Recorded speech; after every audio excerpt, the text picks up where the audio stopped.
tonight. I'd like to introduce our first speaker, our very own Paige Lewis.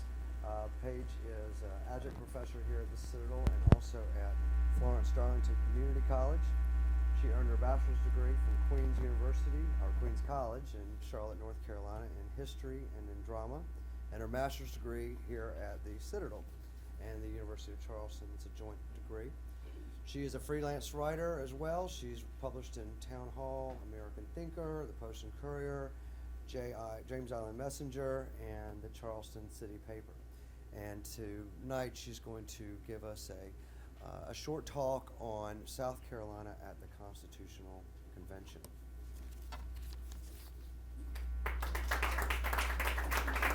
That was short. Thank you. As I put up my professor hat on. In 1961, Martin Luther King Jr. made a comment that was rather profound and fitting for these times and tonight's topic. It's a rather lengthy poem, quote, but when you quote Dr. King, you don't want to leave out a word. So I'm going to read the whole thing for you. Human progress is neither automatic nor inevitable. Even a superficial look at history reveals that no social advance rolls in on the wheels of inevitability. Every step towards the goal of justice requires sacrifice, suffering, and struggle. The tireless exertions and passionate concern of dedicated individuals. Without persistent effort, time itself becomes an ally of the insurgent and primitive forces of irrational emotionalism and social destruction. This is no time for apathy or complacency. This is a time for vigorous and positive action. The U.S. Constitution celebrated its 228th birthday last week on the 17th, and the founders created a remarkable document in just 10 pages, and not including the Bill of Rights. So this monumental document, it changed the world, but it almost did not happen. The chaos that ensued following the Revolutionary War, or the War for Independence, was not merely a bump in the road. In retrospect, we can view the outcome with a belief in destiny or providence, but to the players in the drama unfolding between 1776 and 1787, the founding of a nation seemed no more predestined than the chaos following the terrorist attacks of 2001. The assumption of inevitability is disproved by the founders' own personal writings. Leaders of all the states at the time felt the same sense of urgency and crisis. The Congress, under the 1777 Articles of Confederation, had ceased to function by 1786. A small group of nationalists, dissatisfied with the Confederation, called for a constitutional convention. And as the delegates gathered in Philadelphia in the spring of 1787, the task at hand was not to form one nation, but to decide whether or not to form one nation out of 13 loosely confederated states. The birth of the United States of America, one nation, was not a manifest destiny in 1787. So who were these men prior to May 1787 who traveled from long distances, most of them, to sit in a room in Philadelphia in a lovely time of year when they could be out somewhere, anywhere, enjoying a very pleasant season? And as individuals, why were they there? Moderate nationalists such as John Rutledge to your right and Charles Pinckney to your left were wary of granting too much power to the new central government at the expense of the states. Pinckney ambitiously initiated a broad reorganization of the government under the Articles, which barely provided for a legislative body and no executive or judiciary at all. Arch nationalists, such as Alexander Hamilton, favored a strong centralizing power on the national level. Then there were the radicals on the other end, the Patrick Henrys of the Revolution generation. They were not convinced at all that America needed a new constitution. They had fought too hard and had sacrificed too much to allow another tyrannical form of government to suppress them. The South Carolina delegation consisted of John Rutledge, Charles Pinckney, Pierce Butler, and Charles Pinckney's second cousin, Charles Cotesworth Pinckney. So we got a lot of Pinckneys going on.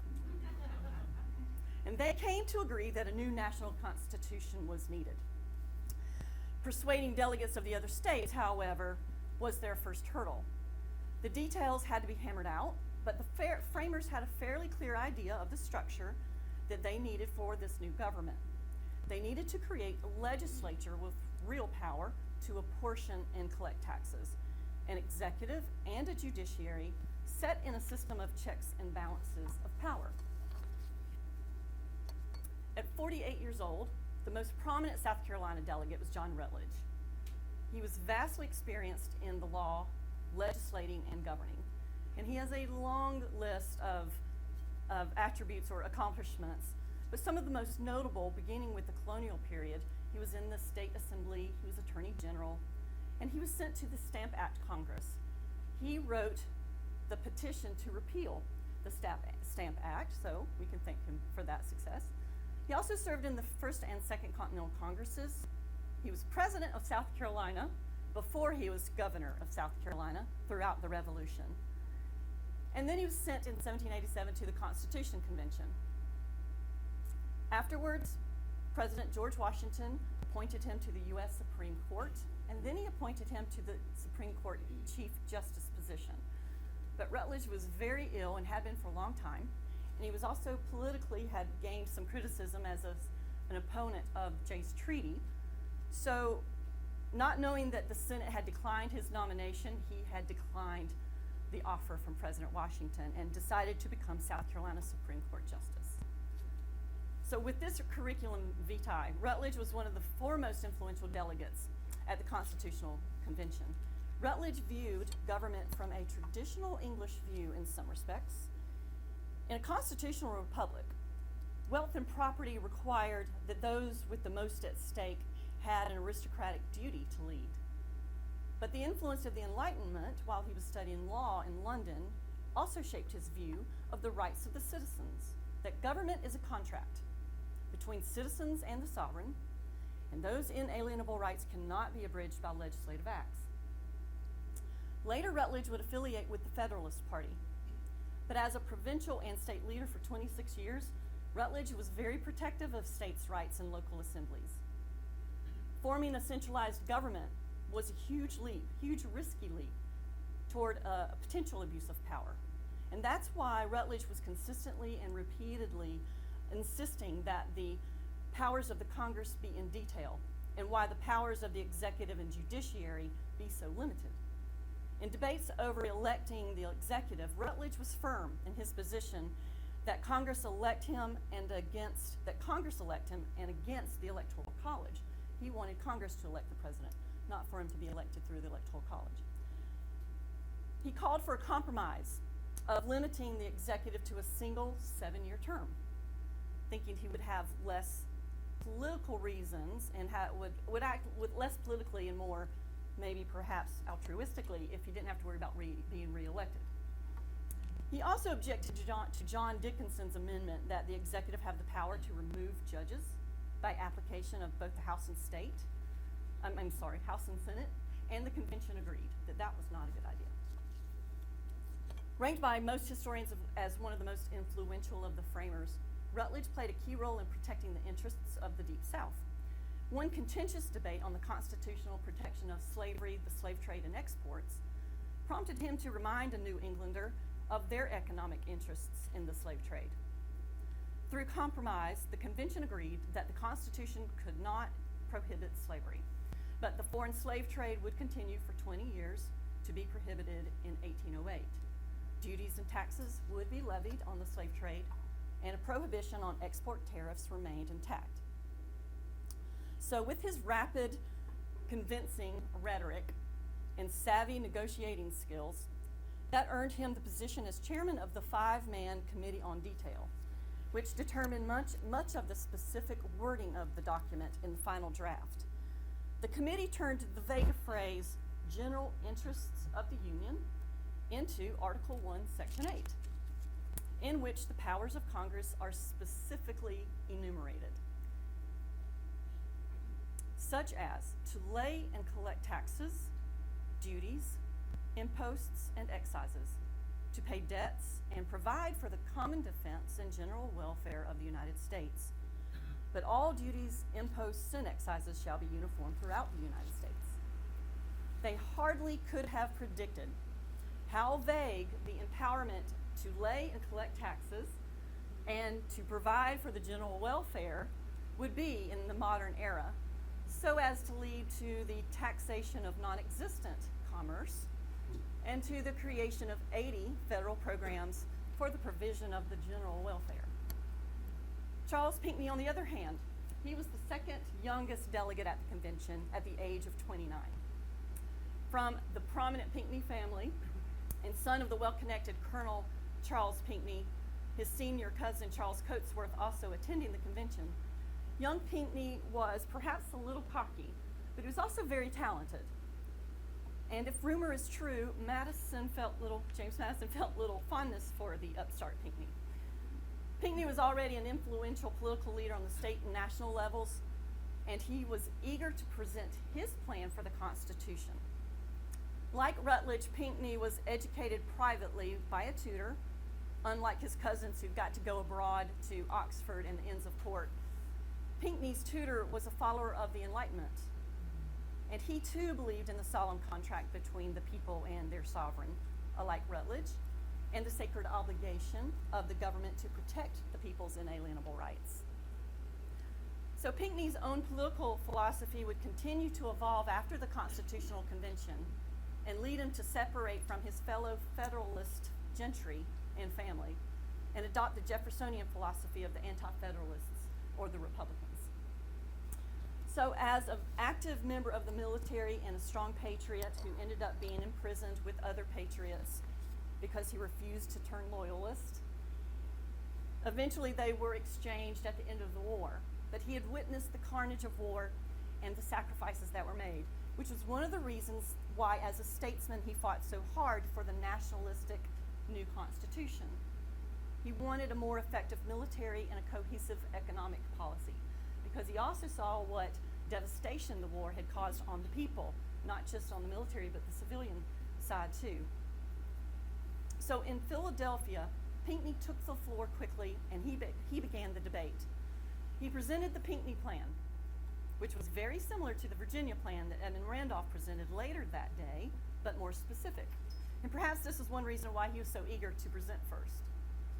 The Pinckney Plan called for a bicameral legislature, granting Congress the power to establish laws concerning bankruptcy, counting slaves for the political representation, allowing the president to seek counsel, giving the president control over the military, granting federal power to order a militia into a state, and granting the House the power to impeach, which was also controversial, by the way, all which suggested a stronger central government. Approximately 32 of the provisions in the Constitution can be traced back to the Pinckney Plan. According to constitutional scholar James Beck, Pinckney's plan was the future Constitution of the United States in embryo. Pinckney continued to speak often and eloquently throughout the convention. Disagreement among the South Carolina delegates was rare. However, Pinckney and Rutledge disagreed vigorously over Congress's power to veto state law. Can you imagine? Yeah. Rutledge warned that it would bind the states hand and foot and reduce each state to a mere corporation. Pinckney dissented with the rest of his South Carolina delegation on the issue of navigational acts, which either would require a 2/3 vote or a simple majority vote. Pinckney argued for the 2/3 vote in order to limit congressional power and to reduce the potential for sectionalism. So they're already seeing potential for this in '87, right? Rutledge favored a simple majority to encourage foreign trade because he envisioned a stronger U.S. in economic power in the future.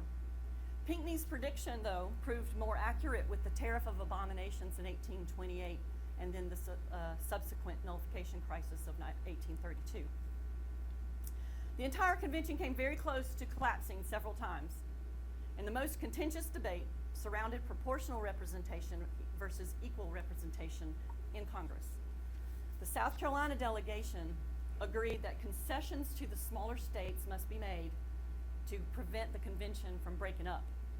So Rutledge warned against the smaller states being subject to the larger states. And South Carolina was one of the larger states, so it's not like he's just looking out for South Carolina. He was recognizing the need to make these concessions.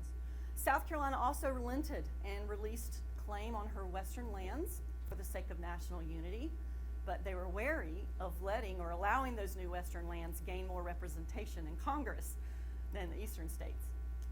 So the savvy John Rutledge and Charles Pinckney led 1787 Constitutional Convention toward a nationalistic compromise, whereby all parties sacrificed for the sake of establishing a bicameral legislature consisting of a lower house based on population and an upper house on equal representation. With Benjamin Franklin's suggestion of the 3/5 rule, the Great Compromise passed, the convention was saved, and the U.S. Constitution was born. So all that awaited was ratification, the next phase in America's unpredictable future. Thank you.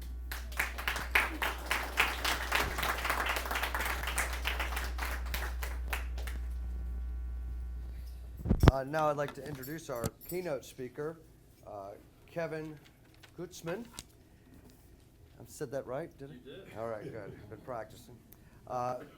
Professor Gutzman is the New York Times best-selling author of 4 books. He's a professor of history at Western Connecticut State University in Danbury, Connecticut. He holds a bachelor's degree, a master's of public affairs degree, a law degree, another master's degree, and PhD in American history, the latter 2 from the University of Virginia, and the law degree and the Masters of Public Affairs degree from the University of Texas at Austin. He specializes in teaching courses in the Revolutionary era and the constitutional history of the United States. He's written books in these fields and of course engages in public speaking in these areas as well. His first book was a New York Times bestseller, The Politically Incorrect Guide to the Constitution. He has another book, Virginia's American Revolution from Dominion to Republic, 1776 to 1840. A third book, Who Killed the Constitution? The Federal Government versus American Liberty from World War I to Barack Obama. And he has a new book, James Madison and the Making of America, and is working right now on another book, Thomas Jefferson, Revolutionary. Dr. Gutzman has appeared on any number of television programs, radio programs, and has appeared and been interviewed in many of the country's leading newspapers. Dr. Gutzman.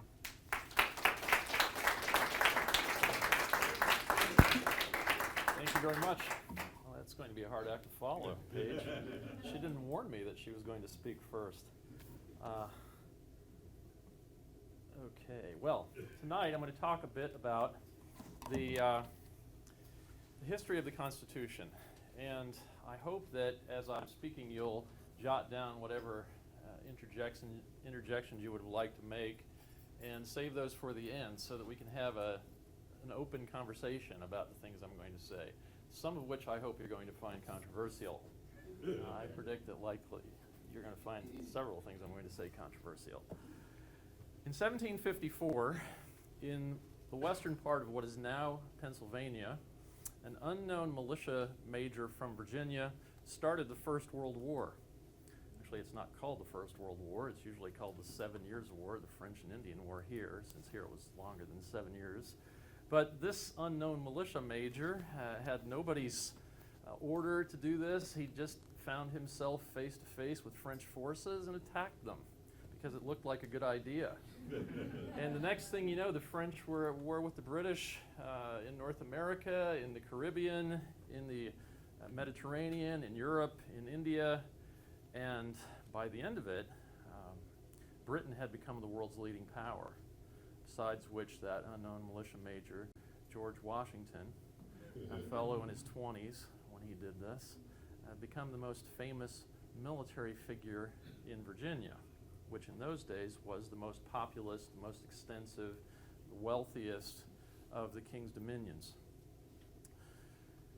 1763 then brought the British 2 notable legacies. The first was that now they were the premier power in the world. They controlled India, They stripped France of its colonies in the Western Hemisphere and actually gave the French a choice of one colony in the Western Hemisphere that they could have back, thinking, well, likely they'll want Canada. But the French decided they'd rather have Guadeloupe, because Guadeloupe was a place where you could grow sugar, and Canada was just a barren Great White North. Who wanted that? So now the British no longer had to worry about the threat of military attack from their imperial neighbors in North America. But they also had a negative legacy, and that was gigantic government debt. This was a war that the British had won over a French empire that had drastically larger population than Britain, had every kind of natural resource advantage, not only between France and Britain, but then adding Canada to the equation. But the reason the British were able to win the war was that they had invented something we, of course, still know and love today, and that is modern deficit finance. So the British invented a technique that was going to be emulated, that was going to be copied, replicated by Alexander Hamilton in the United States, and that was a way that they could just borrow endlessly. And what the British did with this new technique was that they built the latest warships and were able to boot the French out of North America. So this entailed significant political problems in Britain. Nobody anticipated this happening, but in those days, Britain was one of the most democratic societies in the world. In fact, while nobody could vote in Italy or Spain or France or Russia, 10% of adult men could vote in Britain. So this made Britain very democratic. Those 10% were the people who could demonstrate that they had an annual income above a certain threshold.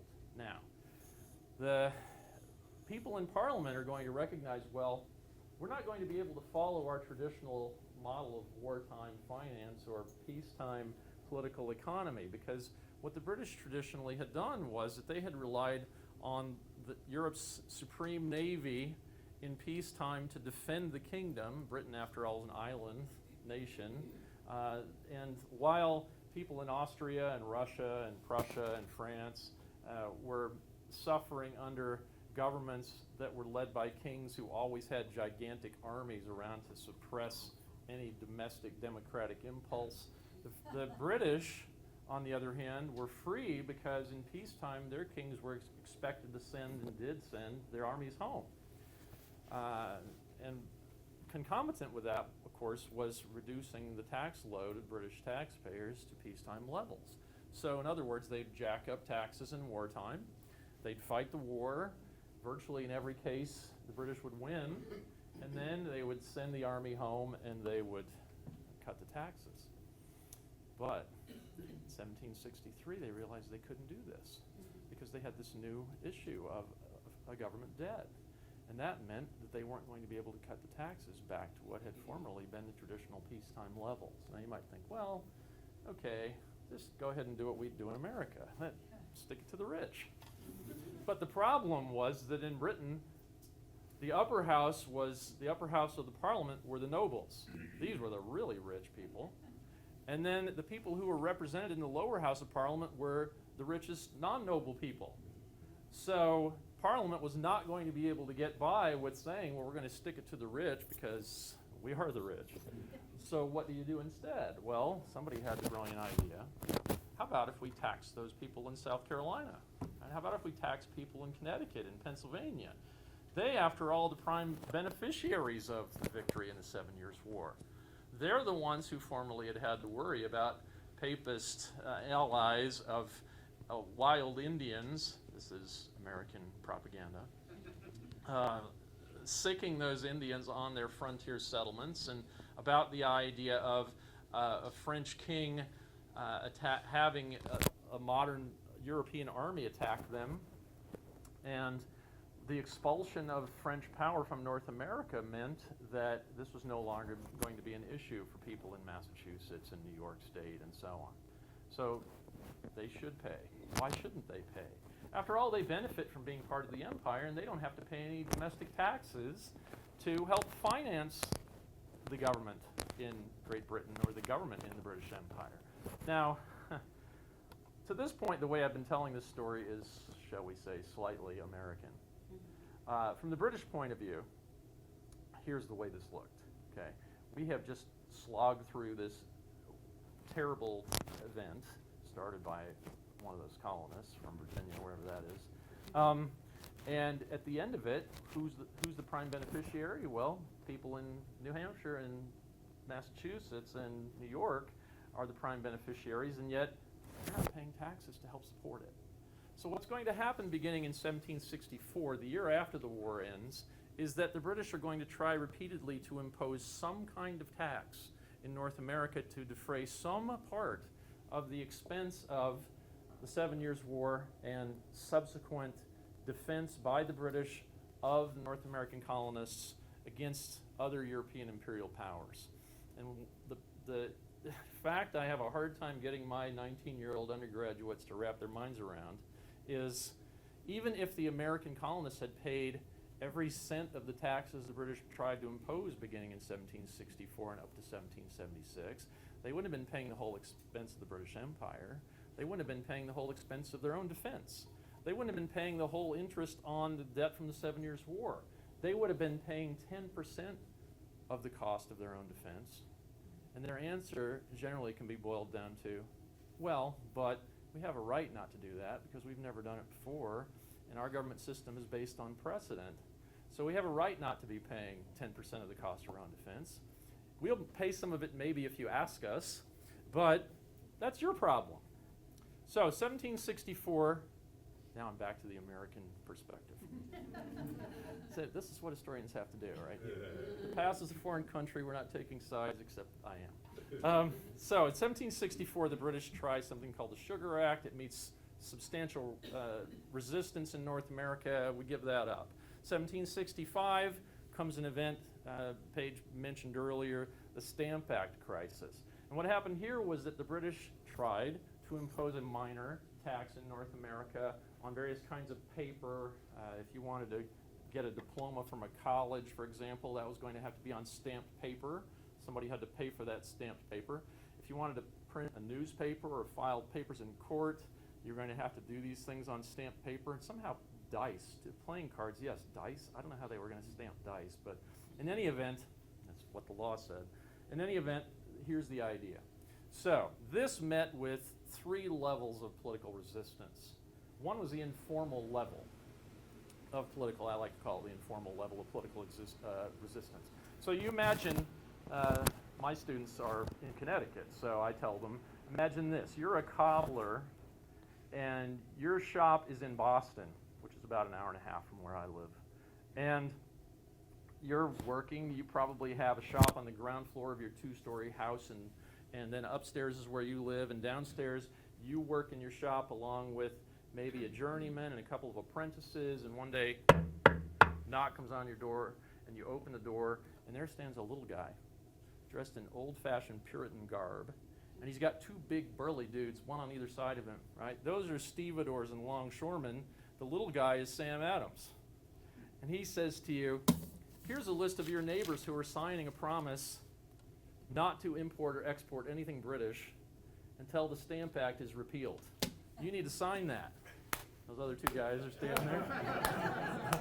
And basically every businessman in Boston signs this. Right, so this was not by cool persuasion, by the way. This was a prudential decision, I'm sure, by a lot of these businessmen. So you're going to end up with a kind of a boycott on things British and on selling things to the British. Note also on paying debts to the British, so long as the Stamp Act continues in effect. Now, Boston was the epicenter of resistance, and it was going to be the epicenter of resistance throughout what is called the Imperial Crisis. The other place where there was substantial resistance was in Tidewater, Virginia. Okay, so the coastal counties that were heavily enslaved, where you had the really wealthy land barons of Virginia, those people too were going to be leaders in the resistance. Most prominently, the Lee family. several of whom are going to be important politicians during this period, and another fellow. And this is the second level of resistance I mentioned. This other fellow, who's not part of the political elite, finds himself in the Burgesses, sitting in the back of the room. He's been there about a week and a half, and he stands up and he tells the speaker, Mr. Speaker, I have a set of resolutions I want the Burgesses to adopt. And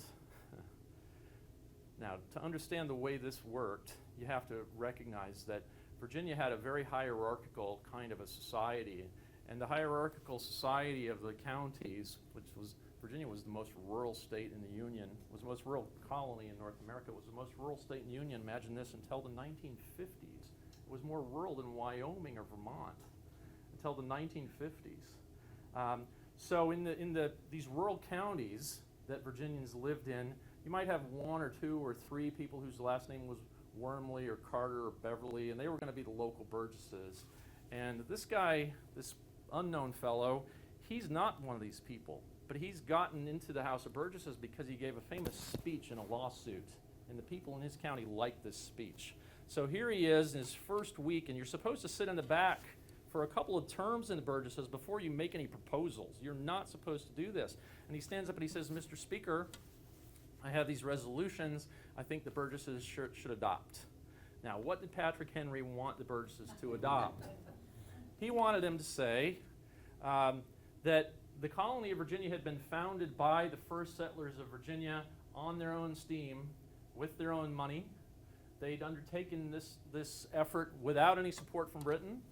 And every time a new governor had been sent to first their two charters from the early 17th century both said that anybody who lived in Virginia would have all the rights of Englishmen. There's a classic Virginian term. We hear nowadays a lot of stuff about natural rights and human rights and religious whatever. But the first arguments for the rights of these people in these colonies were not based on some theoretical construct. They were based on the historic inheritance of the people who lived in these communities, right? So Henry says the two charters said we'd all have all the rights of Englishmen. And then every time we had a new governor, all the way up to now in 1765, the king has sent him over here with a commission, kind of licensed to be governor, that said, among other things, that my subjects in the colony of Virginia will have all the rights of Englishmen. Henry says all the rights of Englishmen include the right to trial by jury, among other things, and the right to be taxed only by our own representatives. Right, so again, this is not a matter of some philosophical abstraction. This is what the Virginians have always lived with. Okay, we have a right to be taxed only by our own representatives. Virginia's actually, not only did he say that, but then when he got to the last couple of resolutions, he had a couple more things to say. He said, for one thing, he said, anybody who helps to enforce the Stamp Act within Virginia shall be considered an enemy to His Majesty's colony. Okay. Now here's where I usually tell my undergraduates, if you watch Westerns, you've heard you know what a criminal is, and you've heard the term outlaw, and you may think those are the same thing, but they're not the same thing. Because in English law, you had, of course, criminals or people who commit crimes, but an outlaw was somebody who had been declared to be beyond the law by a legislature. So what Henry was saying by saying that anybody who helped to enforce the Stamp Act of Virginia should be considered as an enemy to His Majesty's colony was that those people were going to have this ban upon their heads. If somebody was an outlaw, if he had been considered to be beyond the protection of the legislature, if you encountered him, you could rape, rob, beat, murder him. There would be no penalty. He was an outlaw. So the idea here was that that the private citizen was going to be enforcing the law where the legislature had been unable to do so. And Henry was saying he wanted the establishment in Virginia, as reflected in the Burgesses, which was composed of the people who were the leaders of those counties. The local land baron in each one of Virginia's counties was a member of the Burgesses. He wanted them to go on record with this. Now, all the leaders of the Burgesses said, no, bad idea. The Attorney General, bad idea. The Speaker, bad idea. 2 or 3 of the leading committee chairmen, bad idea, and yet it barely passed anyway. This passed. And the Speaker of the House, Peyton Randolph, there's an important name, Randolph. We're going to hear that name again. Peyton Randolph can't believe this has happened. Nobody can believe it. But before anything can be done about it, this is printed up. Henry's got his handwritten version, and a couple of copies are made, and there's a ship in the James right there at Williamsburg, and he hands it off to somebody who's in that ship. And before anything can be done about these resolutions, they've been broadcast in all the other colonies, and they're known to people in the Netherlands and in Sweden and in Ireland, and eventually they're going to be republished in England itself. The next day, Henry, as Virginia Burgesses tended to do, goes home. Right? It's late in the summer. I need to go reap my tobacco crop. I have other things to do. And at that point, the speaker says, we need to take another vote on those last two resolutions. So they repealed them, but it didn't matter because everybody already knew that, and because Henry had publicized it so brilliantly, everybody already knew what Virginia's position was. Virginia was not the only colony that went on the record to this effect. Right? There were several other colonies that adopted this intermediate level of resistance by having their colonial legislatures adopt these kinds of resolutions.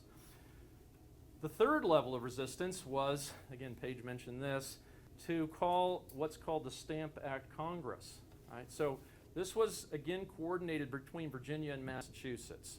And it met in 1765 in New York City. It adopted a set of resolutions. It was a very kind of deferential set of resolutions. Kind of imagine the moderate patriot John Dickinson from Pennsylvania or Delaware, however you want to look at it. That's a complicated story. But John Dickinson was a chief draftsman of these resolutions. The first one says, "We love your majesty and his family. We love the Protestant succession." And then the second one says, "We have all the duties of your subjects in Great Britain." And then the third one says, "We also have all the rights of your subjects in Great Britain. Among those are the right to be taxed only by our own representatives and the right to trial by jury." Now notice, nowadays we might think, well, if we have this kind of disagreement, if people are talking about the right to be taxed only by their own representatives, what's the problem? After all, today there are Hawaiian representatives in Washington, D.C. It's not that far from South Carolina to England. But you're thinking, if you think that, about the way we travel now. Right? In those days, it was more than 6 weeks across the ocean. And that was if the wind was on your side and the current was on your side. But if you go in the other direction, it could be 7, 8, or 9 weeks across the ocean. It really was impracticable. So one of those resolutions of the Stamp Act Congress said, because we cannot be represented in Parliament, and here we are at the very beginning of the contest, they're already saying this is impossible. Because we cannot be represented in Parliament, we can only be taxed by our own provincial legislatures. So we've thought, Your Majesty, that we had to call this to your attention. It was our duty. Okay? So here we have already the argument that the colonials are going to make over and over and over being laid out. We have what kind of response from people in Britain? Well, the king makes a show of not reading these resolutions. Now, we don't believe that he didn't read the resolutions, but publicly he made a show of not taking the resolutions, not seeing what they said. Why? Because the Stamp Act Congress was unconstitutional, he said. We, meaning himself, we never consented that there should be a Stamp Act Congress. So there is no Stamp Act Congress. These are just some private individuals, and I don't care to know what they've said. Okay. But we're going to have a series of these kind of conflicts, theoretical at first, but with a little bit of muscle behind them, and becoming more and more forceful over time through the rest of the 1760s and the early part of the 1770s. And one way you can understand this is, at first nobody's really thinking about the distinction. But then when they start to think about it, people get angry about it, and they become more committed to their opinions, more committed to their positions. One reason that there's such incapacity for making any kind of compromise is that by the time this dispute began, the way the British understood the Constitution of the British Empire actually had undergone a radical change that the colonists had not accepted. So, my description of the colonial objections to the Stamp Act had to do with precedents and charters and so on, but for the British, those were neither here nor there. That didn't matter, because in 1688 and 89, there had been an important event in Great Britain called the Glorious Revolution. The Glorious Revolution overturned the kind of unwritten constitution the British had had before, which was all about precedents and charters and agreements and Magna Carta and so on. And instead, the British had substituted the principle of what's called parliamentary sovereignty. Parliamentary sovereignty was summarized by one of its advocates as Parliament can legislate to any effect that is not contrary to the laws of nature.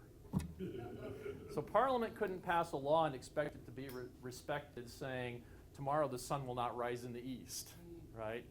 But it could pass a law saying basically anything else. It couldn't say if I jump, I won't fall, but it could say anything it wanted about politics. It could say anything it wanted about the North American colonies. It could say anything it wanted about the taxes you were supposed to pay and whether you got trial by jury if you decided to resist, or if the king found it convenient not to give you trial by jury in trying to enforce his tax laws.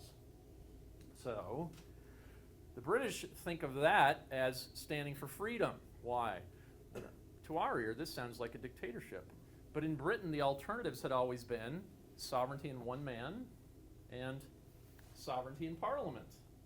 So when the British heard parliamentary sovereignty, well, that's not sovereignty in one man, so this looks like freedom. But from the American point of view, as another unknown Virginian was going to put it in 1774, this is a legislature foreign to our constitutions and unknown to our laws, he said in 1774, this 31-year-old Virginian. So he said, Your Majesty, they have been trying to impose their will upon us, and it's essential for the continued happiness of your empire, which can be a happy empire if well poised, he said. It's essential for the happiness of your empire that you intervene to keep the local legislature of one part of the empire from imposing on all the rest. Now note, the model that clearly this author, Thomas Jefferson, had in mind in 1774 was a federal model. The king should be the king of each part of his empire. The king should be the king of Bermuda. The king should be the king of Barbados. The king should be the king of England. The king should be the king of India. The king should be the king of South Carolina. And when it came to the laws made by the local legislature in Barbados or New York or England, none of those should have any effect in South Carolina. Why would they? So, again, this idea, which is, you see, perfectly consistent with what Henry had said in the Virginia legislature in 1765, this idea took for granted that those local people had established their local societies and their local institutions by their local efforts, and Jefferson said, without any help from the British Parliament, by the way. They didn't help us, we did it. So the king should be our king, and he should enforce our laws. He should have ultimate responsibility for ensuring that we live under the constitutional system we have here. But we wouldn't expect Virginia law to be enforced in Georgia, and nobody should expect the laws of England to be enforced in Virginia. Now, it may be that there are some things that are kind of imperial questions, such as what the tariff system will be for the British Empire vis-a-vis the French or the Dutch or so on. Well, yes, if there has to be a general rule, maybe we could say the English Parliament will make that general rule. But when it comes to internal questions, like what our taxes will be, that's entirely up to us on the local level. And Jefferson implies that in case the king doesn't decide wisely to intervene and keep this other legislature foreign to our constitutions and unknown to our laws from trying to inflict its policy preferences on the North American residents, well, we'll have to resist. We'll have to resist. And of course, it's 2 years later that on the basis of his performance in drafting that document, which is called A Summary View of the Rights of British America, Jefferson was tabbed to be the chief draftsman of what became the Declaration of American Independence. Jefferson actually referred to what we call the Declaration of Independence as, quote, a declaration, etc., right? Because if you've ever read the quote-unquote Declaration of Independence, you see that it's not just a Declaration of Independence. So it's got 4 parts. The first 3 aren't anything to do with the Declaration of Independence. The last part says, and these colonies are under right out to be free and independent states, and they can do as independent states what any other independent state can do, such as enter into treaties, make alliances, establish, take on debt, pay it back, and so on. But the first three parts are all about the philosophical basis of government, declaration, etc., he said. He said, actually, I've laid out my political creed in a declaration, etc. This declaration, etc., is entirely consistent with Jefferson's earlier statement about what he thought should be understood to be the federal nature of the British constitutional system, including the UK and all its foreign territories, like Virginia.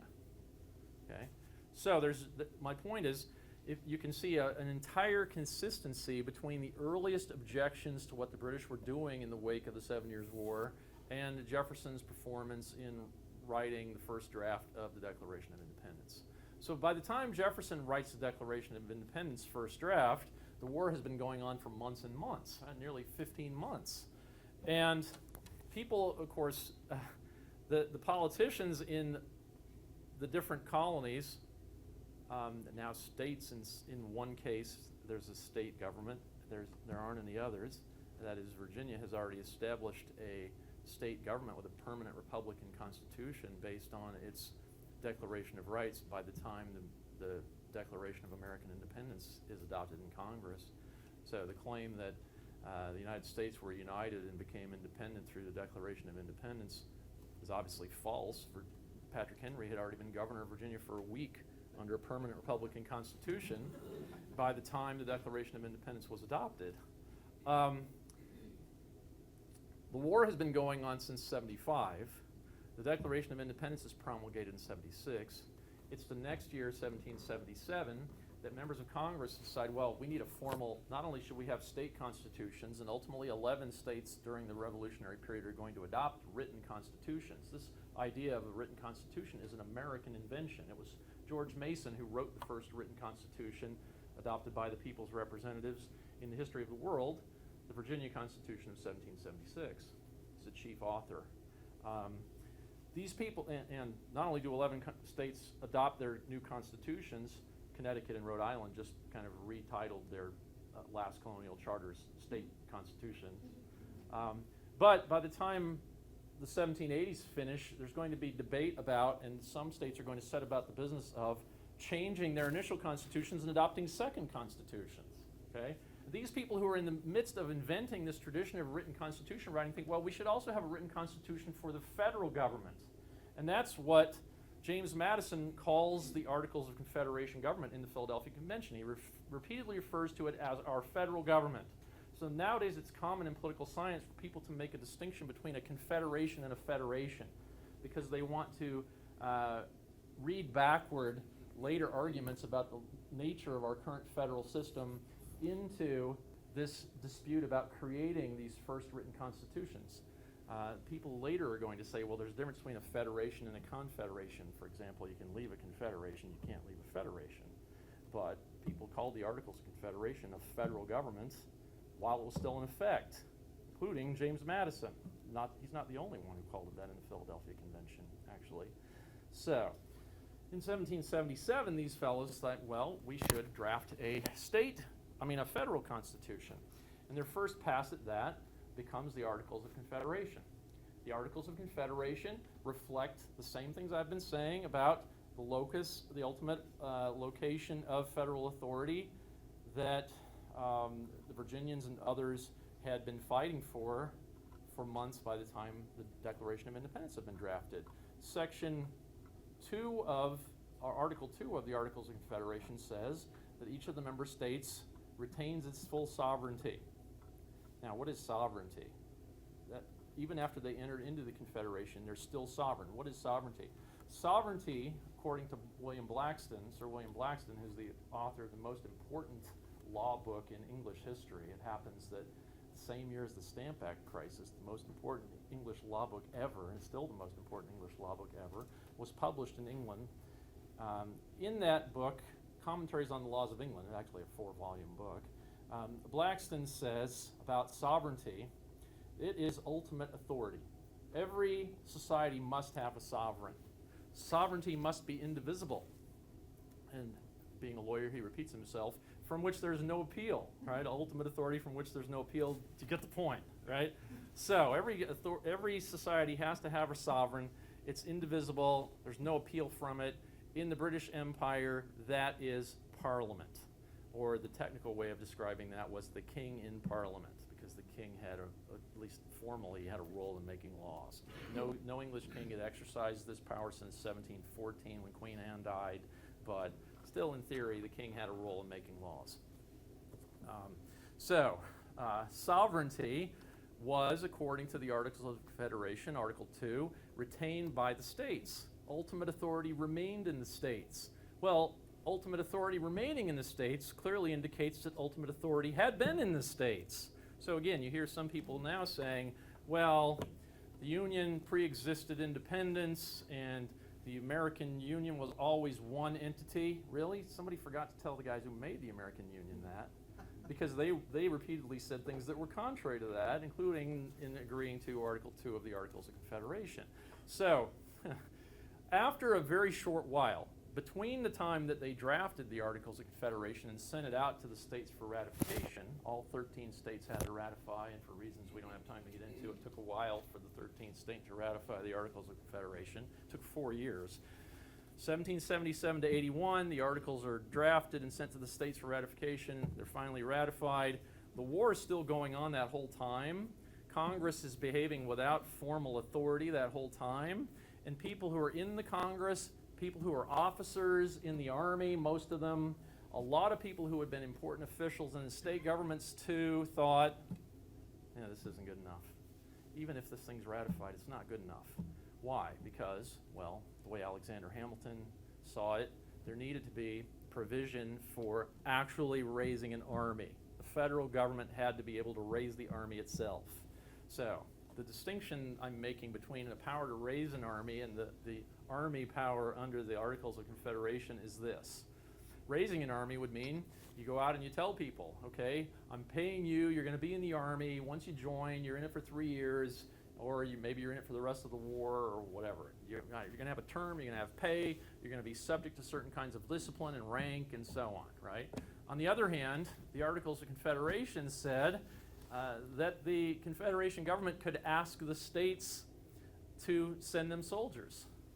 So let's say General Washington is short of soldiers, and he was woefully short of soldiers. It's ridiculous. Actually, you've probably heard that people literally froze to death, starved to death, died from having their feet bleed to, till they couldn't take it anymore because they were barefoot in the winter and so on. In the Army, because the Congress didn't have authority to pay them.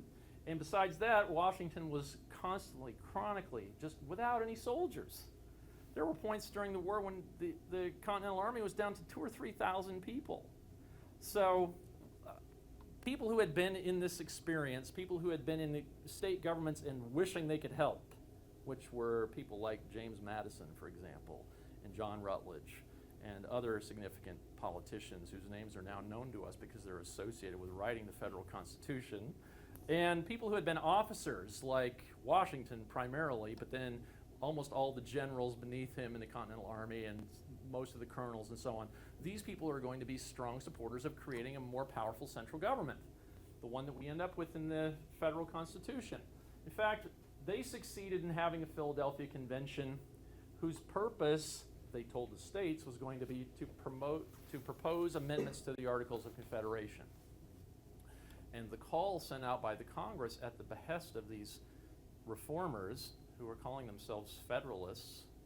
There are two different groups of, the word Federalist has 3 different meanings in American history. One is with a lowercase f.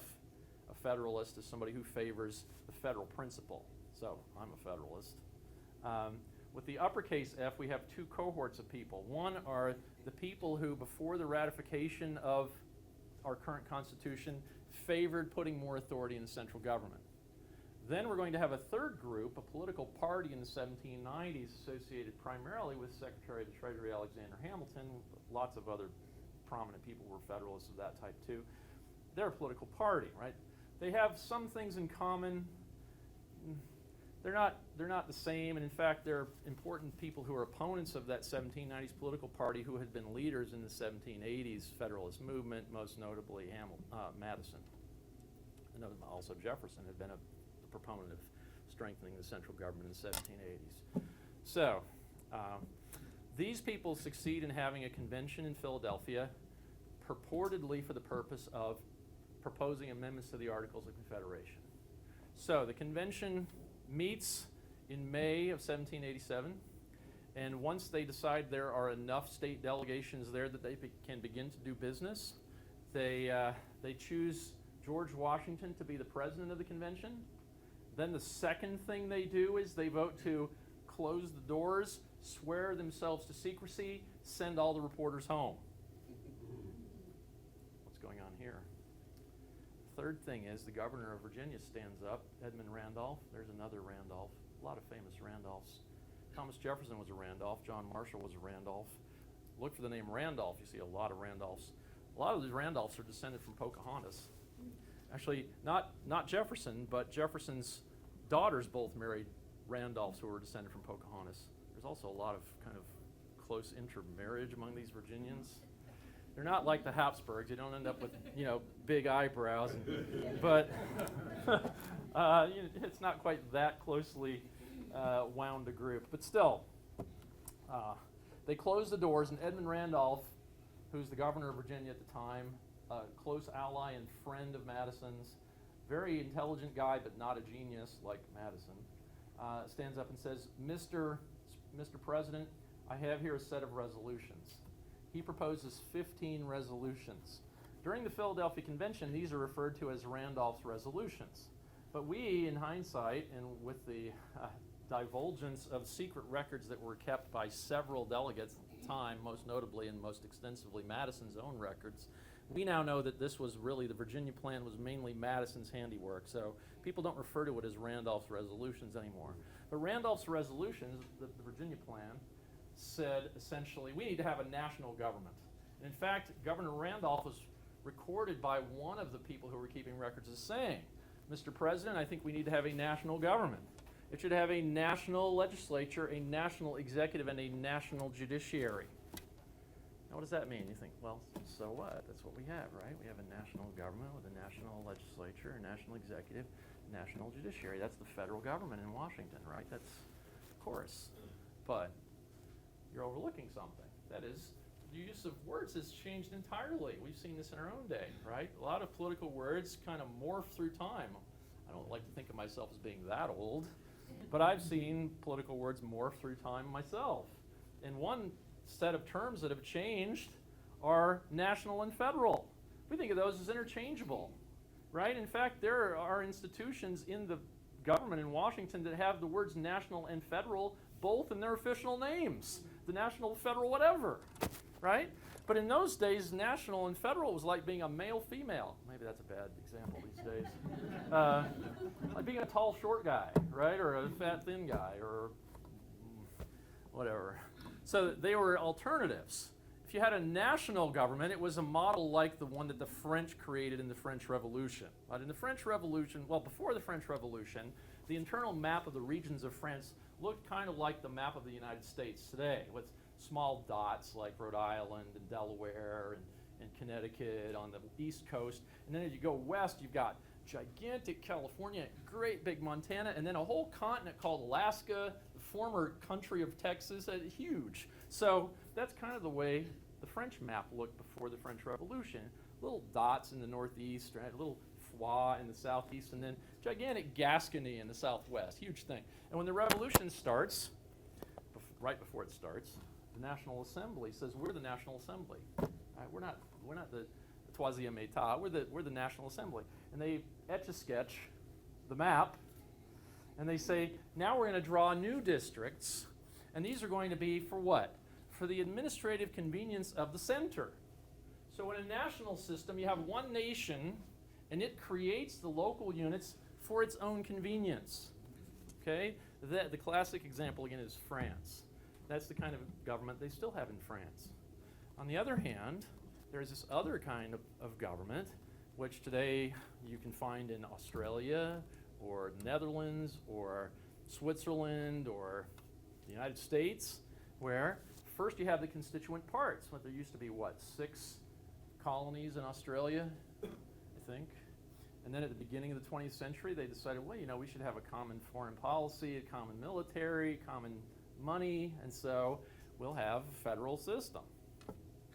So when Governor Randolph said, I think we need a national government with a national legislature, a national executive, and a national judiciary, he was basically saying, here's why we just wanted you to swear that you'd keep this a secret. Because we were sent here to propose amendments to the Articles of Confederation to make our federal system effective, and we're telling you we want to abolish New York. And you said, well, maybe that would be a good idea. We want to we want to get rid of this system we have now, and we want to have the center be where the action is. In fact, he didn't really quite, Madison's vision wasn't quite come out and say we want to get rid of the states. The way he put it in private correspondence was, we'll keep the states insofar as they may be subordinately useful. Those are his words, subordinately useful. So that's not a federal system where the local parts are subordinate and they are retained insofar as they could be useful to the nation. That's the French. That's anachronistic. The French hadn't done this yet. Play along with me. That's a national government, right? Okay? So the story of the Philadelphia Convention is usually told this way. Madison has this idea. He's one of the leading Federalists.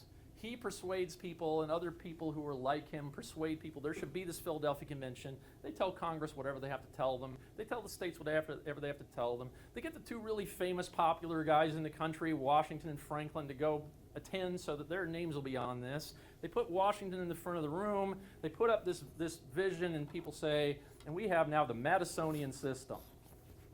No, that's not what happened. Here's what happened.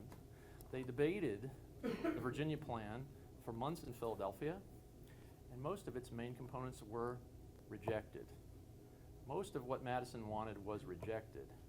And by the end of it, he writes a letter to a friend of his, Jefferson, who by this point is over in France, where he's what we would now call the American ambassador, and says, well, what we did is a little better than what we had before, although I think it'll fail in a few years.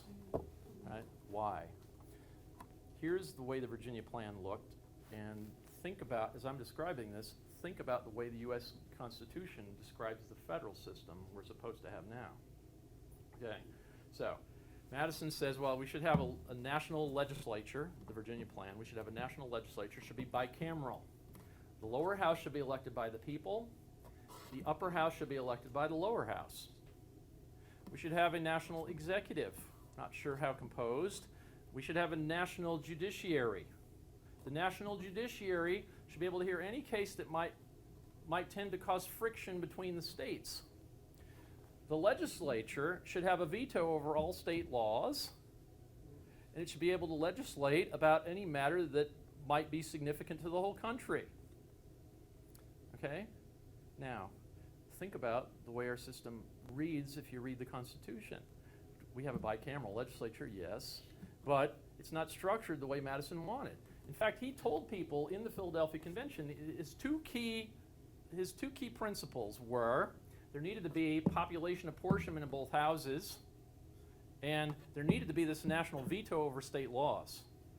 A third one that he thought was super important was to get the states out of the game of choosing members of Congress. He thought that had been one of the key weaknesses of the Confederation.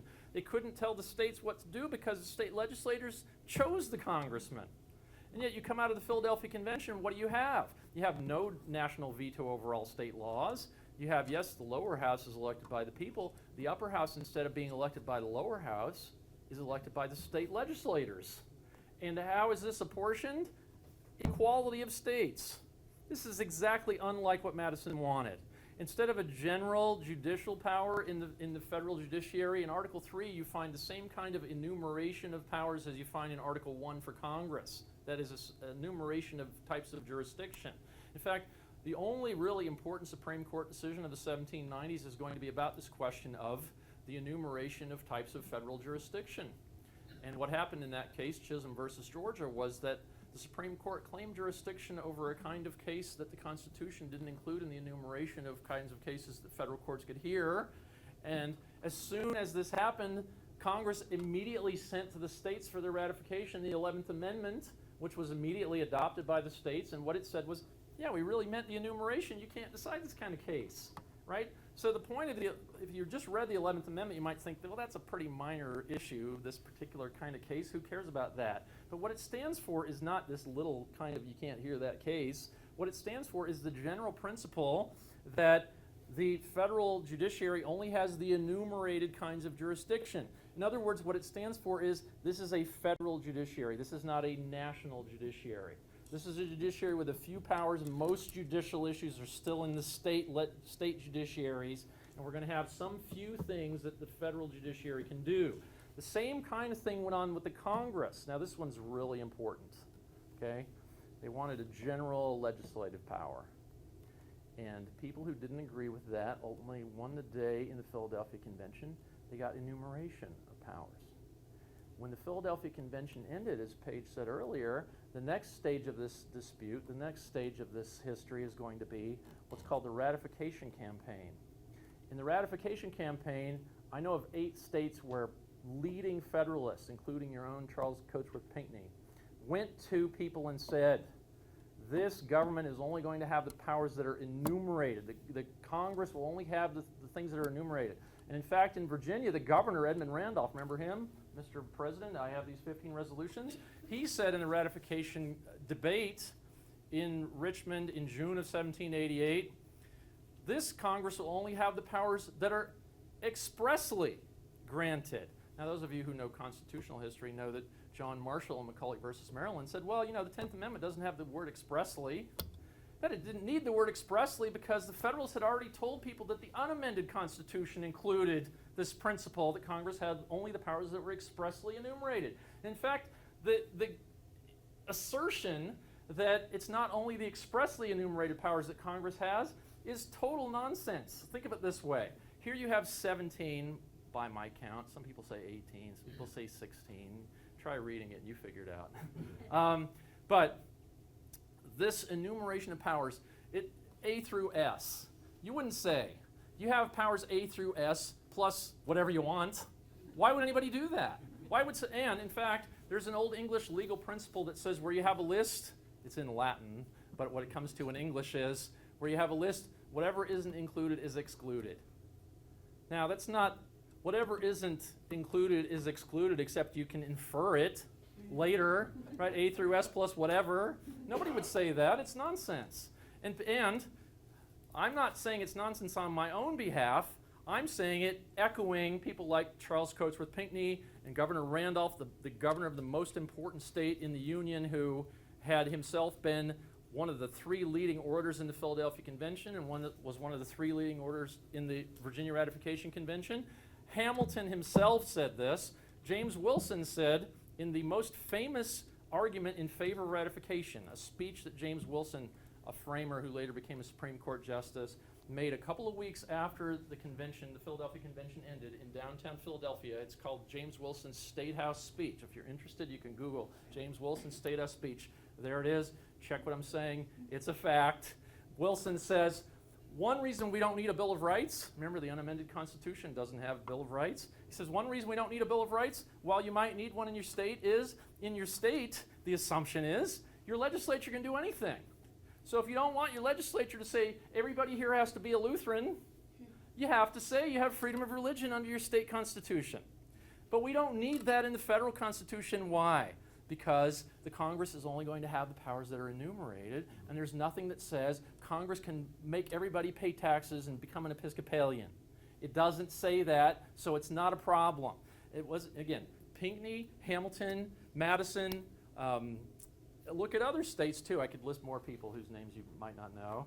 But the point is, of the 13 states, I have found people in 8 states, including all the biggest ones, saying this principle is the chief principle.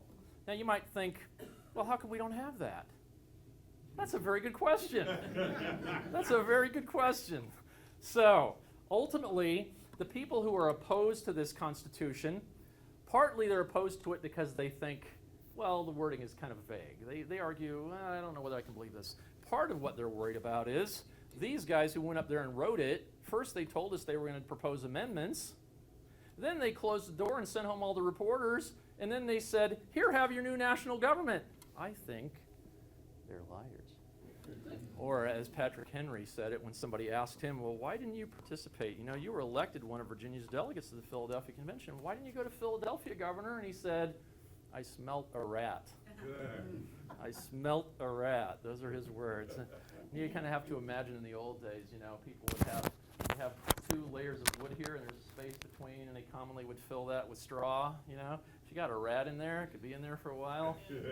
You know, this could be a problem. So Governor Henry says, I smelt a rat. I didn't trust these people. So even as they're all insisting, and this is the main point Federalists made about the Constitution in the ratification campaign, is they're all insisting this government only has a few powers.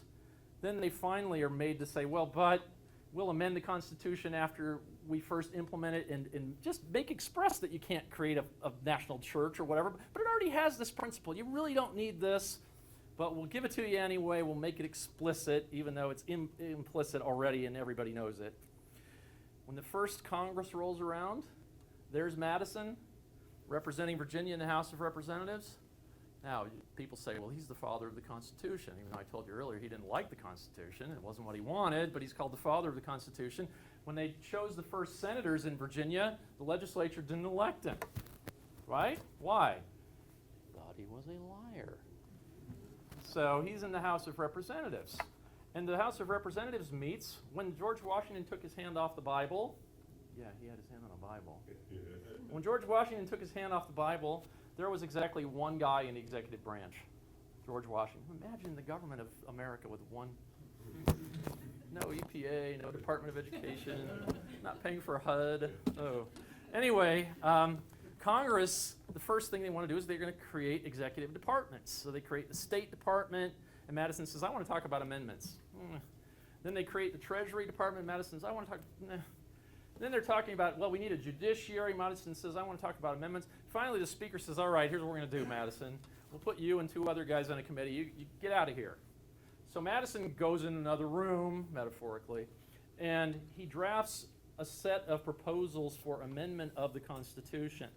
And they're all about what? They're all about underscoring this idea that the federal government doesn't have various kinds of power. That's all they're about. They're all about limiting. And in fact, when finally 12 proposed amendments are sent to the states for their ratification, they are preceded with a preamble, which, by the way, I bet none of you has ever read. Well, one of you has read it. But most of you have never read the preamble to the Bill of Rights. Again, Google preamble to the Bill of Rights, or look in the appendix to my book, Who Killed the Constitution. And you'll see that when the Congress sent the states 12 proposed amendments, 10 of which became what we call the Bill of Rights, and 1 of which became the 27th Amendment. Yes, James Madison wrote an amendment that was ratified in 1992, by the way. We'll talk about it later. It was preceded with a preamble that said, because there has been so much consternation over the question of the limits of the powers of the federal government, we are proposing these amendments to clarify those limits. The 9th Amendment says, well, the fact that a particular right isn't enumerated in the Constitution or in one of these amendments should not be understood as meaning you've lost that right. Whatever isn't included is excluded, remember? So they thought, well, whatever isn't included is excluded. If we have a list of rights and your right isn't included, it's excluded. We lose our rights. No. In this case, when it comes to your rights, that principle is not operative. But notice, even the 9th Amendment assumes this principle exists, and it still applies to what? It still applies to Article 3's list of kinds of jurisdiction of the federal courts. It still applies to Article 1, Section 8 statement of the powers of Congress, even if it doesn't apply per the 9th Amendment to your individual rights. The 10th Amendment says, whatever powers are not delegated to the government by this Constitution or denied by it to the states are reserved to the states respectively or to the people. By the way, 1996, why couldn't Bob Dole do that? Remember, Bob Dole would walk around, whenever he'd give a speech, he'd take his Constitution out of his pocket, he'd open the 10th Amendment, and he'd quote it wrong. He's looking at it. I just quoted it. What's the, Bob, that's all you're doing. You're going around talking about, whatever. So, anyway, the point is, they didn't decide to get rid of this principle. They said it was implicit, and then, even with everybody saying it was implicit, the real argument between the Federalists and the Anti-Federalists was the government gives limited powers to the central government. You Constitution does. No, we don't believe you. Not it should, it shouldn't. Everybody was saying it should have limited enumerated powers. The argument was, does this Constitution guarantee it well enough? Federalists said, yeah, well enough. Anti-Federalists said, no, not well enough. So they amend the Constitution to do what everybody agreed needed to be done, which was underscore this principle, going all the way back to Henry standing there in 1765 and saying, only some powers are in the government. The federal government's got limited authority. Most power is here in our state, our colonial legislature. We saw it repeatedly in the 60s. We heard it from Jefferson in 74. It's in the Declaration of Independence, where the actual operative part says these colonies aren't of right out to be free and independent states with an S on the end. It's in Article 2 of the Articles of Confederation, when the king actually agreed to a treaty with the United States recognizing their independence. He said, we recognize the independence of what, America? No. New Hampshire, Massachusetts, Rhode Island, Connecticut. He listed them all the way down to Georgia, right? There wasn't one America. There wasn't one state. So when did this stop? 1790. The new Treasury Secretary, Hamilton, the Congress says to him, what kind of financial system should we have? And he says, well, you need to import taxes. We don't want to tax land. We should have a tonnage tax. And we need to create a national bank.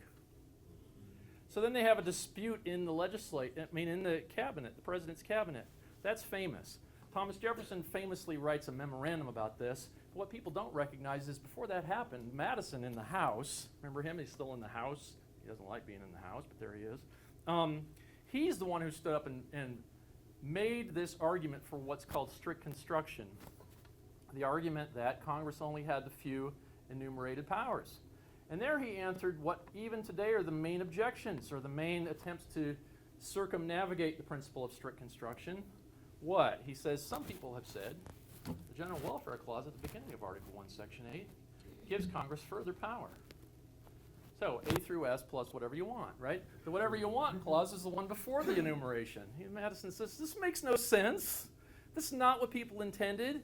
Clearly, wherever you have a condition predicate and then you have an enumeration, this is only supposed to be about these, right? So we say Congress can tax for what? To regulate trade with the Indians, to raise an army, to coin money, all that stuff, right? Not in whatever you want. So Madison's the one who invented this argument for strict construction. He says, well, some people have said, well, this is about regulating interstate commerce. Yeah, this is a great New Deal 1930s argument. No, Madison answered it in 1790 in the House of Representatives. There's nothing, Aristotle, there's nothing new under the sun, right? Mm-hmm. So people, and of course the whole idea of written constitutions is about this idea. People are going to try to get around limits on their authority. They're going to try to do whatever they can do. So they tried this from the very beginning. Because Washington was the great hero of America, and I actually still think he's the great hero of America. 500 years from now, I predict 2 Americans will be remembered. Neil Armstrong and George Washington, right? 2. But because Washington was so enthralled to Hamilton, he ultimately signed off on this legislation. Jefferson says, later on in his life, what really happened here was that Hamilton was able to manipulate the popularity of General Washington, who deserved it, right? So Jefferson's position is that Hamilton, he says, has been trying to undermine the freedoms of Americans since history could stoop to notice him, right? But as soon as Washington is out, the Jeffersonians win control of the White House, they win control of the Congress, and essentially the Federalist Party that stood for ignoring the enumeration principle and was only really ever in control of the government because Washington was our national hero, it ceased to exist. It ceased to exist. This principle, the 10th Amendment principle, the 11th Amendment principle, the Article 2 of Articles of Confederation principle, the Declaration of Independence, plural states principle, the federalism principle of a summary view of the rights of British America, this remained America's principle. There never was a time when the people voted formally to amend the Constitution to get rid of this principle. So then how did we get rid of it? Well, here's what happened. 1932, in the middle of the Depression, Franklin Roosevelt ran for president on a traditional democratic platform. He said, we need to cut spending, federal spending. That was his promise. We need to cut federal waste. We need to cut taxes. And then as soon as he became president, he says, well, we need to do the opposite. We need to do the opposite. And I won't get into the genealogy of his way of understanding government, but let's just say if you were a fan of his, you might find it offensive, but it's a fact that he had an Italian model in mind. So Italian in the 30s, you know what I'm talking about. It's a fact. You can actually go look at the Nation magazine from the 1930s or the New Republic in the 1930s and see that people like Herbert Crowley and so on admired the Italian government, and I won't, you know what I'm talking about. So the first wave of Franklin Roosevelt's legislative program was passed by Congress quickly in the famous or infamous 100 days. The Supreme Court, in several notable cases, struck down these laws. They said Congress can't empower the president to set prices and wages and conditions of labor and all these kinds of things. This is all unconstitutional. In one case, Butler versus U.S., I think it's called, they cited the 10th Amendment. Said everybody knows this is the underlying principle of the Constitution. Quoted Thomas Jefferson. And, well, the way our system works, Jefferson actually in his old age lamented this. He said this is the one great flaw of our system. The way the system works is the Supreme Court can remake the system. The Supreme Court can change the Constitution. It's not supposed to work that way. But by the end of his 3+ terms as president, Franklin Roosevelt had named all 9 justices of the Supreme Court. And so they eliminated this principle of the limitation of powers of Congress. In fact, from 1937, I think, until 1995, there was no case in which the Supreme Court said there were any limits on the Congress's power over social and economic matters in the United States. Right? So for 58 years, the Supreme Court was entirely out of the business of enforcing what? Some arcane idea? Something nobody ever really cared about? No. The chief principle of the Constitution. There's only one reason to have a written Constitution. You know, in Britain they have 3 branches of government, right? They have an executive, they have an upper house, they have a lower house, they have judges. What's the difference? Well, those people, they have parliamentary sovereignty. They can do whatever they want. A few years ago, Tony Blair's administration of the British government decided we'll get rid of hereditary lords. How long have you had hereditary lords in England? There's an English legal phrase, time immemorial, right? We don't know when it started. We know we had it before the year 800. We don't know how long we've had hereditary lords, but Parliament just one day could say, okay, no more hereditary lords. Why? Because they don't have a written constitution. The majority in Parliament can do whatever it wants. What happened then in the 1930s was essentially that the American Supreme Court got out of the business of actually enforcing the Constitution, began treating Congress as if it were sovereign, began allowing it to legislate in economic and social matters in any way it liked, and so we end up with the contrary model, one that's tantamount to not having a written Constitution. You could have a legislature, you could have an executive, you can have a judiciary, all of which they have in Britain without a written Constitution. What you can't do and have a written Constitution is have a government with unlimited authority. The only purpose of a written Constitution is to limit the authority of people in office. If you can't say what the president can't do under the Constitution, then you're not acting as if you have a Constitution. And I think it's not much exaggerating to say that's the kind of system we live with. And a few years back, one of my books has a title, Who Killed the Constitution? And I did several public addresses like this, and I would commonly ask people, okay, we have here John McCain and Barack Obama. In 1817, the last day he was president, James Madison vetoed a bill he had asked Congress to pass. And in his veto message he said, yes, I asked you repeatedly to pass this, and so did my predecessor Jefferson actually repeatedly asked you to pass this bill. But in asking you, we both said, if you found you didn't have enough authority, you need to amend the Constitution to give yourselves authority to pass this kind of a law. So Madison, on his last day as president, vetoed his own bill because Congress had not amended the Constitution to empower itself to pass this kind of a bill. What kind of bill, by the way? A bill to build roads, canals, and bridges throughout the country. Yeah. Was there an amendment, by the way, after 1817 empowering Congress to build roads, canals, and bridges? No, there was not. So Madison says, well, you know, if we don't respect this principle of limited powers of government, we don't have constitutional government. We don't have constitutional government. So thank you for having me.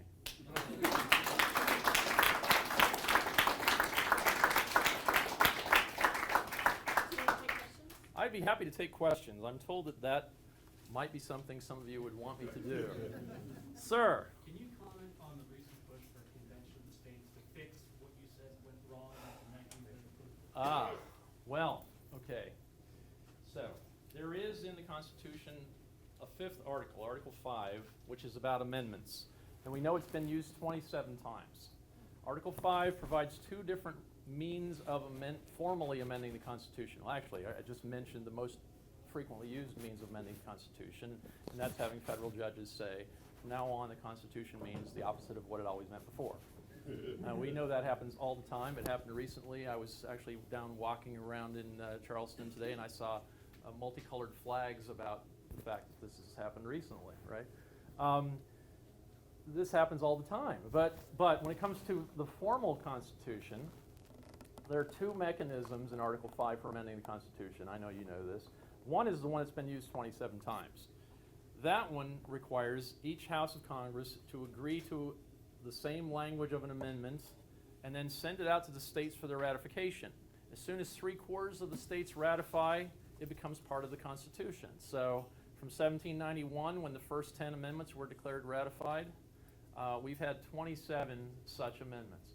The other means of amendment provided in Article 5 is for 2/3 of state legislatures to call for a convention to propose an amendment or amendments.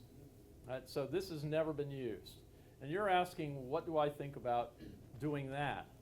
I have two opinions about that. First, well, if you're interested,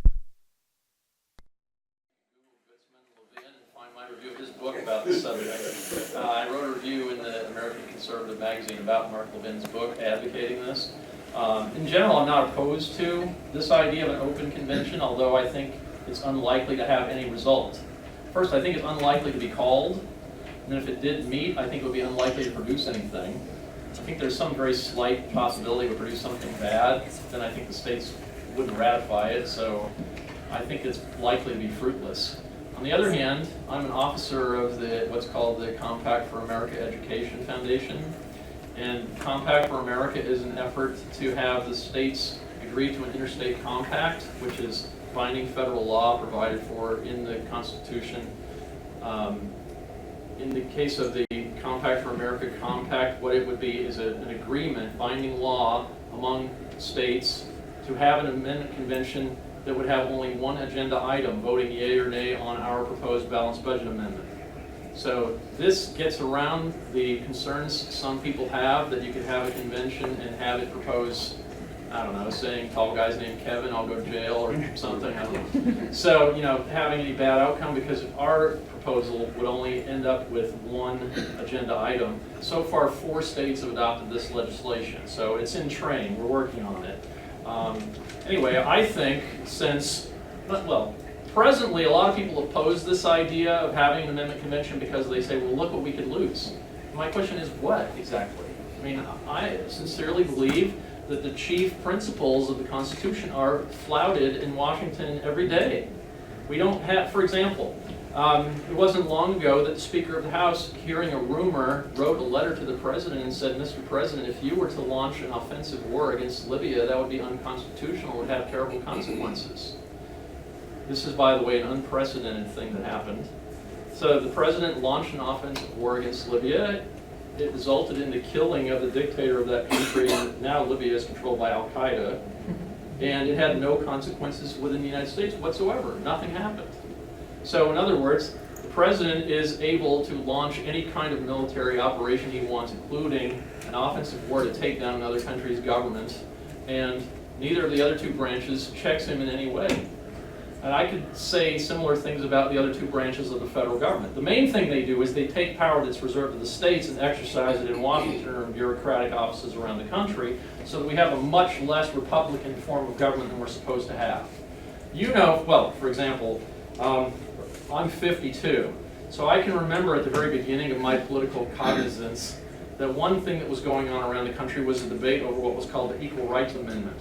There was a proposed amendment from Congress that the Constitution should be changed to say that there would be no discrimination on the basis of sex. Okay? Now, some people liked that idea, some people didn't like that idea. Congress sent it out to the states ultimately decided not to ratify it. Subsequently, the Supreme Court made it part of our constitutional law anyway. So it's part of our constitutional law that there can be no discrimination on the basis of sex, even though, what? Even though not only did the people never add that to the Constitution, but they rejected a proposal to add that to the Constitution. And of course, we've seen in recent days that the Supreme Court has decided to remake the marriage laws of 31 states, I think. No, 31 had voted not to change, so I think it's 43 that still had the traditional definition of marriage. And recently, the Supreme Court decided just to change this. Why? If you read Justice Kennedy's opinion, he doesn't make any constitutional argument. He doesn't say anything about history. He just says it's a good idea. People deserve their dignity, so I'm going to declare this. That's what he did. So we see untrammeled war-making from the president. We see completely arbitrary legislative behavior from the courts. And as we all know, the federal Congress spends money on anything it wants. My favorite example is, for years we had a space bus that looped the planet. And then we had a station that would receive this space bus, which was called a shuttle, right? So we send a space bus to the space station. Why is there a space station? To be the place the space bus goes. Why do we have space buses? To go to the space station. Well, how much does this cost? $25 billion a year, right? Now they're talking about, well, we need to send people to Mars. Really? What are you going to do on Mars? It's 200 degrees there. I don't want to go.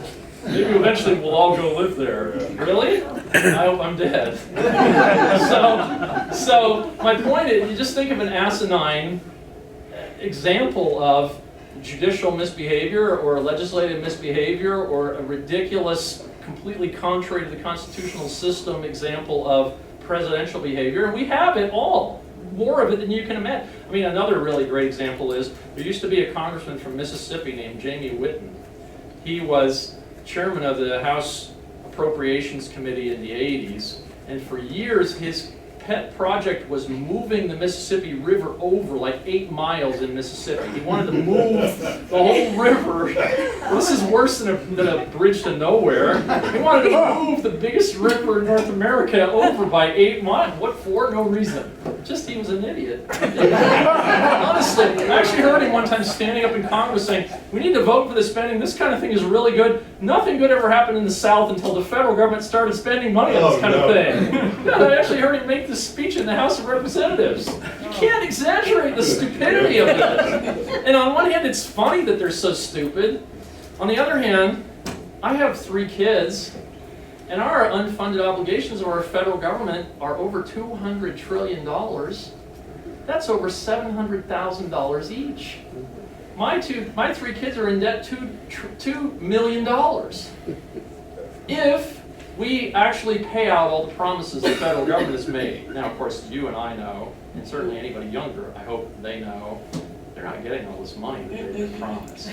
Because why? Because mathematics. That's why.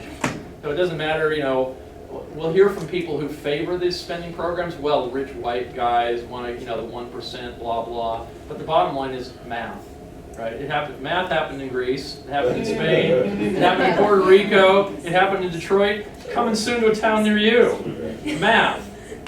Get used to it. Yes. Thank you for being here. You're welcome. Your thoughts, we hear a lot, we read a lot about the phrase nullification. Yeah, nullification. Can you talk about that? Well, okay. Nullification. 2 things. I know a lot about the subject. I'm actually one of the academics who have published about this specific event in the history of South Carolina and its constitutional matter and so on in leading history journals, and it's something that I take up in 2 of my books. And a lot of people say, well, nullification could be an alternative to amendments, or it could be an alternative to some kind of systemic change, and my answer is no, it can't. No, it can't. Why not? Because you can't nullify taking down Gaddafi with the U.S. Air Force. How are you going to nullify that? Let's say every state legislature says we're not going to allow enforcement of killing Gaddafi in our borders. Well, what good did that do? Or you can't nullify the space bus. You can't nullify Medicare being unfunded by $25 trillion. You can't nullify these things. They take change to policy that's made in Washington. So nullification made sense when the federal government's sources of revenue were the tariff, and a hugely disproportionate share of it was being collected in Charleston Harbor, but it doesn't have anything to do with the gigantic fiscal problem that the country faces. You cannot nullify wasteful spending on highways. By the way, spending on highways is, a lot of people see that as a great shining example of the wonderful things the federal government does. I could write a book about idiotic highway spending around the country. I'll give you one example. I'll give you one little anecdote. I won't bore you with a lot of details, but I'll give you one little anecdote. When my first book came out, the one that was a bestseller, my local state senator emailed me and said he'd like to meet me to talk about the 10th Amendment. I was like, really? That's just the best thing ever. So I said, well, you can take me out to my favorite restaurant. My other favorite thing. You want to hear me talk, pay me. So we went out for lunch, and we're sitting there, we're eating, Mexican. That's what I like. I'm sorry, I'm from Texas. And after a while, he says, well, okay, let me tell you something. He says, see those people right out there? Now, the window was like from that window to me, okay? So we're sitting at this table, and he says, see those guys out there? Out the window were people working on the main road in Danbury, Connecticut. He says, the fact that the federal government is paying for that project makes it cost 45% more. And I just shook my head. And he put something else in his mouth. And then I had a thought, and I said, no, I think you're wrong. I said, I think it makes it cost infinitely more because you wouldn't have done it at all. Right? It's infinitely more expensive because the federal government is doing it. And actually, I've been working at Western Connecticut State University in Danbury. I'm now my 15th academic year there. They've repaved that same road 3 times. Why does this happen? Okay, I'll give you one more stupid anecdote like this. I went to my dad was in the Army, so I'm an Army brat, although I've lived in Connecticut for 16 years. My dad was in the Army, and we lived in a town called Belton, Texas, about an hour north of Austin on I-35. And it used to be, if you wanted to get onto I-35 going north from Belton, Texas, you had to drive under I-35, and you got to a stop sign, and there was an access road, and you had an entrance ramp, okay?